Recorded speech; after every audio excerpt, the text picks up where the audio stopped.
दोस्तों, टाइटैनिक के बारे में लोगों की अटकलों का कोई अंत नहीं है। कई सालों से लोग इस टाइटैनिक के इतिहास के बारे में जानने की कोशिश कर रहे हैं और शायद भविष्य में भी करते रहेंगे। इस टाइटैनिक जहाज को लेकर फिल्में भी बन चुकी हैं। हाल ही में टाइटैनिक के एक नया अभियान शुरू किया गया था और इस अभियान में एक बड़ा हादसा हो गया और इसका नाम टाइटैन सबमरीन है। हाँ दोस्तों, ओशन गेट की टाइटन सबमरीन ने अपना सफर कनाडा के सेंट जॉन पोर्ट से शुरू किया। जिस लोकेशन पर इसको ओशन के अंदर डाइव करना था वो सेंट जॉन से 700 किलोमीटर दूर नॉर्थ अटलांटिक ओशन में था और इसी पॉइंट पर ठंडे पानी के नीचे ओशन की गहराइयों में टाइटैनिक का शिप भी मौजूद है। सैटरडे 17 जून 2023 को ये सफर शुरू किया गया और प्लान के मुताबिक अगले दिन संडे को सुबह 8 बजे टाइटैन को पानी में उतारा जाना था। आपको बता दें कि डाइव से पहले टाइटन में एक मसला नोटिस किया गया था, लेकिन उसके बावजूद भी अपनी जान दांव पर लगाकर इसको ओशन में उतार दिया गया। वो क्या मसला था और पता होने के बावजूद भी क्यों ये खतरा मोड़ लिया गया, इस बात को जानने के लिए वीडियो को पूरा देखें। आइए विस्तार से जान लेते हैं। इस सफर में टोटल 5 लोग मौजूद थे, जिसमें एक्शन एविएशन के फाउंडर हमिश हार्डिंग भी मौजूद थे। इन्होंने जेफ बेजोस के साथ स्पेस में भी ट्रैवल किया था। दूसरे नंबर पर थे स्टॉकटन रश, जो ओशन गेट के सीईओ भी थे। तीसरे नंबर पर 77 साल के पॉल हेनरी थे, जिन्होंने पहले भी टाइटैनिक को विजिट किया था। ये शिप रेक के एक्सपर्ट थे और इन्हें टाइटैनिक के बिखरे हुए पार्ट की काफी जानकारी थी। और आखिर में पाकिस्तानी बिजनेसमैन शहजादा दाऊद अपने बेटे सुलेमान के साथ इस ग्रुप का हिस्सा थे। 17 जून को डाइव करने से पहले हार्डिंग ने इंटरनेट पर अपना आखिरी पोस्ट किया था। उनका कहना था कि खराब मौसम की वजह से उनकी डाइव डिले हो गई है। कल सुबह जब थोड़े वक्त के लिए मौसम बेहतर होगा तो हम डाइव कर जाएंगे। ये लोग अपना शौक पूरा करने के लिए मशहूर टाइटैनिक का मलबा देखने जा रहे थे। 1912 में डूबने के बाद अगले कई सालों तक टाइटैनिक की तलाश करने की कोशिश जारी रही थी, लेकिन अटलांटिक ओशन की हार्श कंडीशन की वजह से ये काम इतना आसान नहीं था। फिर 1985 में जाकर आखिरकार ओशन फ्लोर पर टाइटैनिक का मलबा मिल ही गया।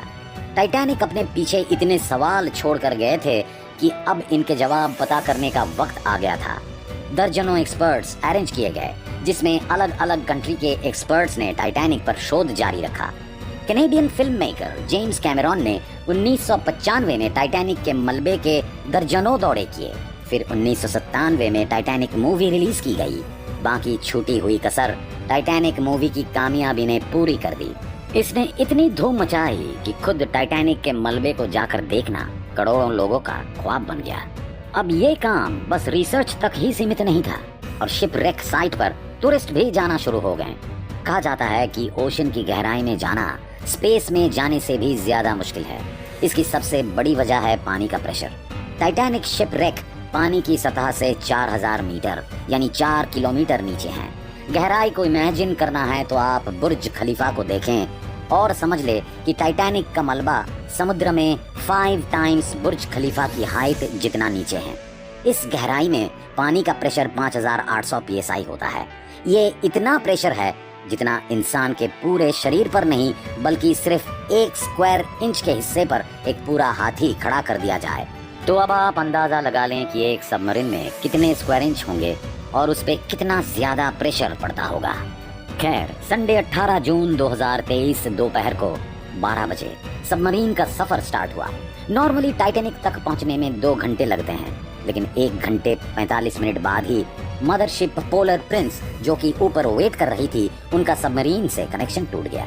अगर 2 घंटे टाइटैनिक तक पहुंचने में लगते थे तो फिर 15 मिनट पहले कनेक्शन टूटने का मतलब है कि वो सबमरीन टाइटैनिक के काफी करीब पहुंच चुकी थी। समुद्र की गहराई में सूरज की रोशनी पहुंचना नामुमकिन है। यहाँ हर वक्त बहुत अंधेरा होता है। इतनी गहराई में वायरलेस सिग्नल का टूटना एक नॉर्मल बात होती है, लिहाजा इस बात को पहले ज्यादा सीरियसली नहीं लिया गया। ये पूरा ट्रिप पूरे 7 घंटे का था, जो 12 बजे शुरू हुआ था और उनको शाम 7 बजे वापस लौटना था। लेकिन जब शाम 7 बजे भी टाइटन से कनेक्शन नहीं हुआ और ना ही वो वापस लौटी, तो अब ऊपर खड़ी मदरशिप में मौजूद लोगों की पसीने छूटने शुरू हो गए। Canadian research vessel polar Prince ने टाइटन की तलाश शुरू कर दी। 9:40 पर उन्होंने यूएस कोस्ट गार्ड से कनेक्शन करके मदद मांगी। अगले दिन मंडे को यूएस और कैनेडियन शिप्स और प्लेन ने पूरे एरिया में एक प्रॉपर सर्च ऑपरेशन शुरू कर दिया। उन्होंने सिर्फ समुद्र की सतह पर ही नहीं बल्कि पानी के अंदर भी अपनी तलाश जारी रखी। इस एरिया में जो कमर्शियल शिप्स थी उनको भी ऑर्डर दे दिया गया कि वो अपनी आंखें खुली रखें। अगले 2 दिन तक ये तलाश जारी रही, लेकिन टाइटन का कोई अता पता नहीं चल सका। लेकिन एक उम्मीद की किरण नजर आई। वेडनेसडे 21 जून को सुबह 6 बजे सर्च टीम को पानी की गहराइयों में से कुछ आवाज सुनाई दी। ये आवाजें अंडर वाटर रडार की मदद से सुनी गई थी। फौरन आरओवीएस को आवाज के डायरेक्शन में भेजा गया, लेकिन इस बार भी टाइटन की कोई खबर नहीं मिली। अब टाइटन को हमेशा हमेशा के लिए खो देने का डर बढ़ते जा रहा था, क्योंकि सबमरीन में जितना ऑक्सीजन था वो सिर्फ 96 घंटे या फिर 4 दिन का था, और इस वक्त तक 4 में से 3 दिन गुजर चुके थे।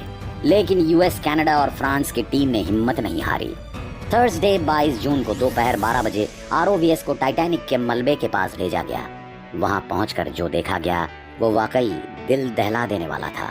3:48 PM पर आरओवी, जो कि टाइटैनिक के मलबे के पास पहुंच चुकी थी, उसने टाइटन की दुम का हिस्सा टाइटैनिक के सिर्फ 1600 फीट की दूरी पर पड़ा हुआ देखा। जो देखने गई थी टाइटैनिक के मलबे को, उसका मलबा ही पूरी दुनिया में हेडलाइन बन गया। इसका सिर्फ एक ही मतलब है कि सबमरीन पानी का प्रेशर बर्दाश्त न कर सकी और समुद्र की गहराइयों में ही फट गई। इस खबर ने जैसे पूरे दुनिया में हलचल मचा दी। ओशन गेट की सेफ्टी पर कई सवाल उठाए गए। ओशन गेट के सीईओ, जो कि खुद इस हादसे में अपनी जान गंवा बैठे हैं, उन्होंने 2021 में कहा था कि उन्होंने टाइटन को बनाते वक्त कुछ रूल्स तोड़े हैं, क्योंकि उन्होंने टाइटन को स्टील से नहीं बल्कि एविएशन ग्रेड कार्बन फाइबर से बनाया है। वो इस इंडस्ट्री में कुछ नया इनोवेशन करना चाहते थे, तभी स्टील को रिप्लेस करके कार्बन फाइबर का इस्तेमाल किया गया था।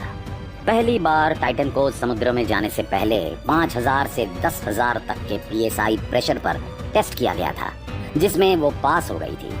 लेकिन एक्सपर्ट्स का मानना है कि समुद्र के अंदर हजारों तरह की ताकत सबमरीन पर पड़ती है, जिसमें न केवल प्रेशर बल्कि पानी का बहाव भी होता है, जो कि लहरों की वजह से पैदा होता है। जिसके अलावा अंधेरे की वजह से ये भी हो सकता है कि कोई भारी पत्थर या फिर कोई समुद्री जानवर सबमरीन से टकराई हो। कुछ भी हो, लेकिन टाइटन की तबाही का एक कारण तो उसका कार्बन फाइबर था, लेकिन दूसरी वजह इसमें पहले से मौजूद क्रैक्स भी थे। जी हाँ, टाइटन सबमरीन 2019 में कार्ल स्टैलिन नाम के बिजनेसमैन को भी लेकर गई थी, और उस वक्त भी इसको ओशन गेट के सीईओ ही ऑपरेट कर रहे थे। कार्ल ने बताया कि जब सफर के दौरान वो नीचे जा रहे थे तो उन्हें टाइटन की बॉडी में से क्रैकिंग की आवाज सुनाई दी थी। उस वक्त उन्होंने उस आवाज पर ज्यादा ध्यान नहीं दिया, क्योंकि उन्हें ओशन गेट के सीईओ पर पूरा भरोसा था। लेकिन इस हादसे के बाद उन्होंने CNN को बताया कि शायद वो आवाज इस बार की वार्निंग थी कि टाइटन की बॉडी पानी का प्रेशर बर्दाश्त नहीं कर पा रही। अगर ये बात सच है तो इसमें कोई शक नहीं कि बॉडी में क्रैक पड़ना पहले से ही शुरू हो गई थी। ओशन गेट के एक एग्जीक्यूटिव ने टाइटन की कार्बन फाइबर बॉडी के खिलाफ आवाज उठाई थी। उनका कहना था कि ये मसला सबमरीन के फटने से बस कुछ मिली सेकंड पहले पता चलेगा, और हकीकत में भी ऐसा ही हुआ। जिस गहराई में टाइटन फटी है, एक्सपर्ट्स का कहना है कि उसे फटने में सिर्फ 0.3 सेकंड का वक्त लगा होगा। दोस्तों, इसके बारे में आप क्या सोचते हैं, हमें कमेंट करके बता सकते हैं। अगर आपको वीडियो पसंद आए तो वीडियो को लाइक करें और दूसरों के साथ शेयर करें। अगर आप हमारे चैनल पर नए हैं तो चैनल को सब्सक्राइब करना मत भूलिएगा। मिलते हैं अगले वीडियो के साथ। धन्यवाद।